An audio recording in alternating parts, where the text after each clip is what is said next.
नगरी से मशहूर इस काशी के पावन भूमि पर कई देवी मंदिरों का भी बड़ा महत्व है। यहाँ दुर्गा कुंड में माँ दुर्गा का भव्य एवं विशाल मंदिर है, जहाँ हर समय दर्शकों का आना जाना लगा रहता है। खासकर नवरात्रों में तो इस मंदिर का महत्व और बढ़ जाता है। शारदीय नवरात्रों के चौथे दिन माँ को कुष्मांडा माता के रूप में पूजा जाता है। इस दौरान मंदिर को भव्य तरीके से सजाया जाता है। इस मंदिर में देवी का तेज इतना तेज होता है कि माँ के सामने खड़े होकर दर्शन करने मात्र से ही कई जन्मों के पाप जलकर भस्म हो जाते हैं। भारतीय संस्कृति में माँ दुर्गा को सृजनात्मक शक्ति, मातृ शक्ति व दिव्य शक्ति के रूप में प्रतिस्थापित किया गया है।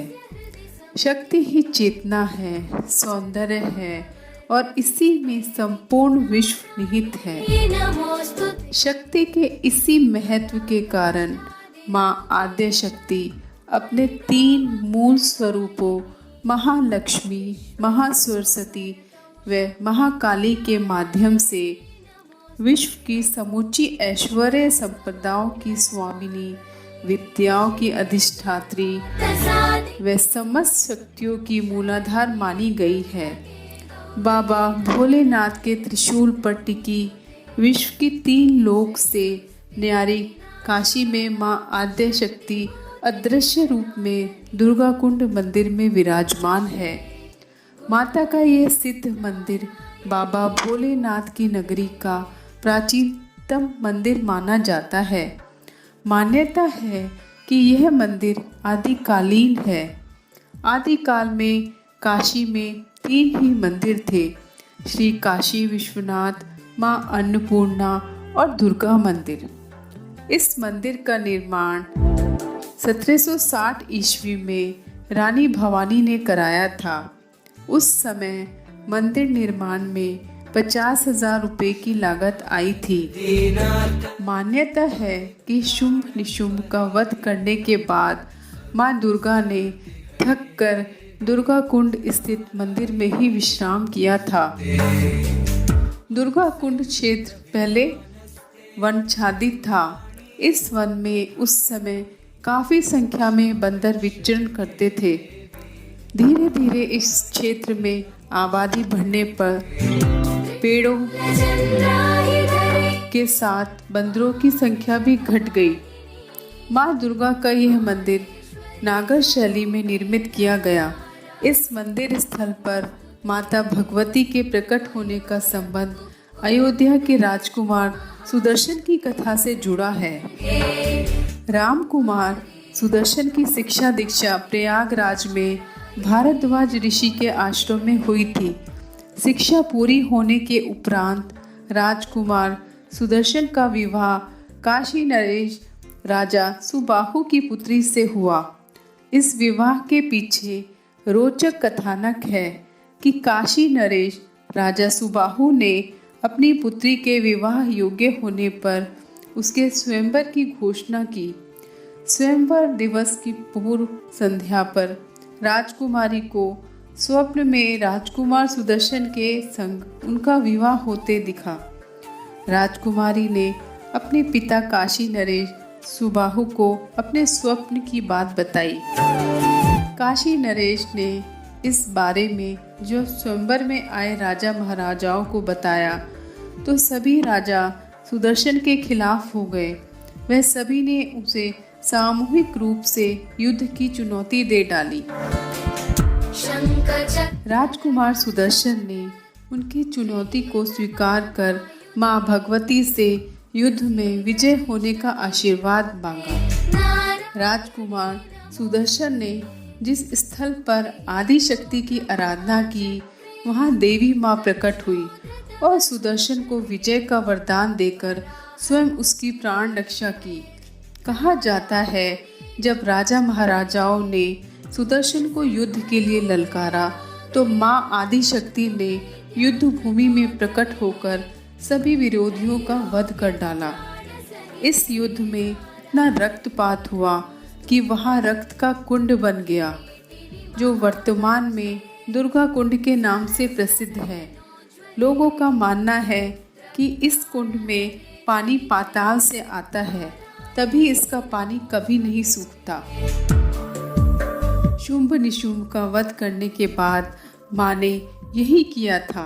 माँ का है इतना तेज कि मात्र दर्शन से ही भस्म हो जाते हैं कई जन्मों के पाप। पौराणिक मान्यता के मुताबिक जिन दिव्य स्थलों पर देवी माँ साक्षात प्रकट हुई, वहाँ निर्मित मंदिरों में उनकी प्रतिमा स्थापित नहीं की गई। ऐसे मंदिरों में चिन्ह पूजा का ही विधान है। दुर्गा मंदिर भी इसी श्रेणी में आता है। यहाँ प्रतिमा के स्थान पर देवी माँ के मुखौटे और चरण पादुकाओं का पूजन होता है। साथ ही यहाँ तांत्रिक पूजा भी होती है। यही नहीं, काशी के दुर्गा मंदिर का स्थापत्य बीसा यंत्र पर आधारित है।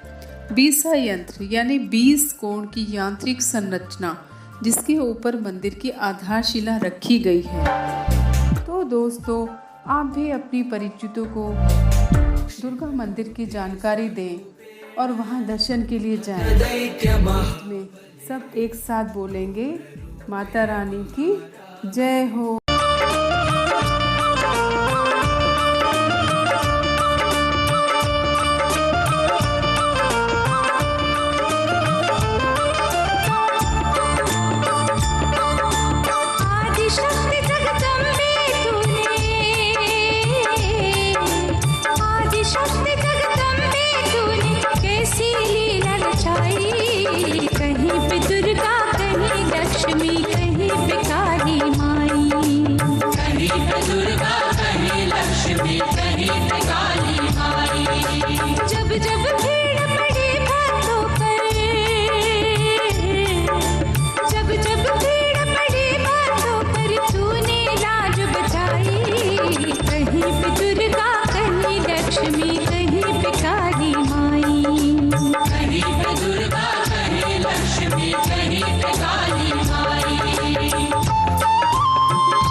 से झोली भरती हो, खुशियों से झोली भरती हो, खुशियों से झोली भरती हो।